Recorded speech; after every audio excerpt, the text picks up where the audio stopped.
Hi there, welcome back. Alright, in our last module we learned how to prepare for the Kaizen event. In this module we're going to spend some time discussing what to expect during the actual Kaizen event week. Now, this will be primarily from the Kaizen team leader perspective, but even if your role is not as a team leader, this information should serve you well. Specifically, by the end of this module, you'll know what to expect at the start of the week, as well as how things will likely progress during a well-facilitated Kaizen event. Again, to be sure, much of the success of the event is dependent on the preparation put in the first 2 weeks of the Kaizen event timeline. But we'll assume this was done properly. As such, we'll talk about the actual Kaizen event week in this module. Okay, well, let's start with what you should expect on day 1 of the event. Specifically, I'd like to spend some time discussing how some of the Kaizen team members may react. You see, many times Kaizen team members, especially those who have never been part of a Kaizen event, don't know what to expect. As such, their demeanor may come across as being negative. Now, you might even see some team members with their arms folded and scowls on their face. This is normal, and in fact, you should expect this reaction, especially if your organization is new to Kaizen events. Now, once you and your company are more familiar with Kaizen events, this reaction should be minimized. But in the beginning, don't be surprised or discouraged if you experience this. Well, in order to deal with this resistance, you might try some sort of fun icebreaker, or at least have each person introduce themselves while also saying something most people don't know about them. Next, as we learned about in the Kaizen event overview video, it's important to train your Kaizen team members before the event begins.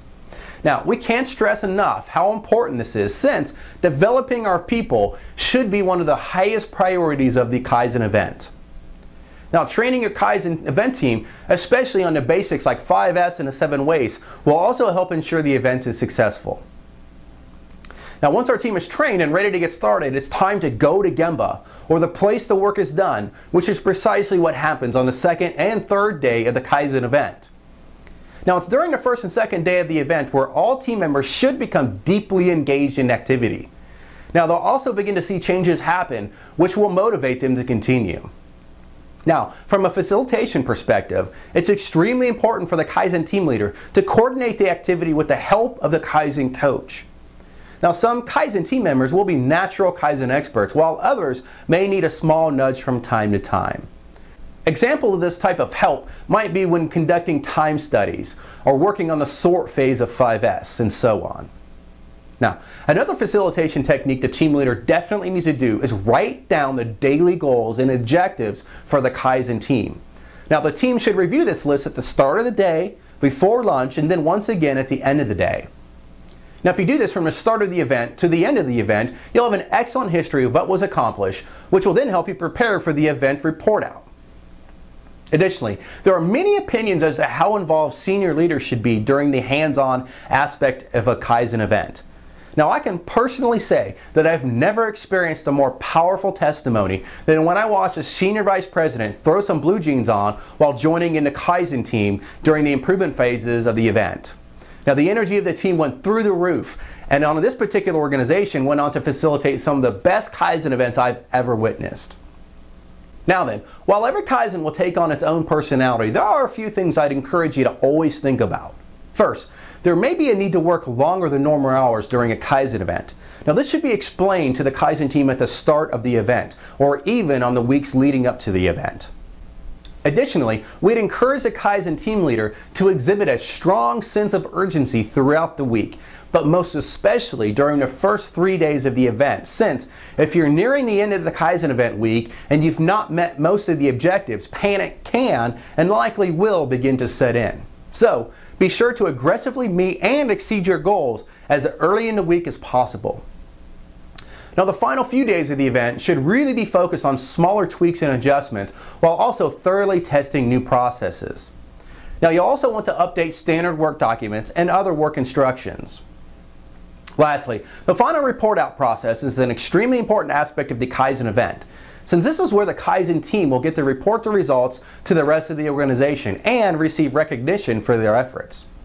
Now, we strongly encourage the team members to do the majority of this report out. In other words, the Kaizen team leader and Kaizen coach should actually play a very small part in the report out process. Now, there are a variety of ways to conduct a report out, but one of our favorite approaches occurs on the Gemba, where the place the work was done. And while you can create a PowerPoint presentation to summarize the accomplishments of the event, we normally see excellent results when team members simply write out their accomplishments on flip charts and focus more on actually demonstrating the improvements made than worrying about making a fancy presentation. And since there will be actions yet to complete, these things will also be summarized during the report out, including who owns the action and when it will be done. Now, we generally see report outs lasting around 30 minutes, which includes a time for some basic questions and answers. Now, after the report out process, many organizations provide some food and refreshments to celebrate the team's accomplishments. And that's the Kaizen event week. Again, each event will take on its own personality as well as its own unique twists and turns. This is why it's so important to have an experienced Kaizen coach assist the team, since chances are they've experienced many different situations and will be able to help the team leader and Kaizen team move past the obstacles they'll no doubt face. Alright, well, this wraps up this module. In our next module, we're going to spend some time talking about the post-Kaizen event activities, which, like the preparation time, are extremely important. So, we'll speak to you soon.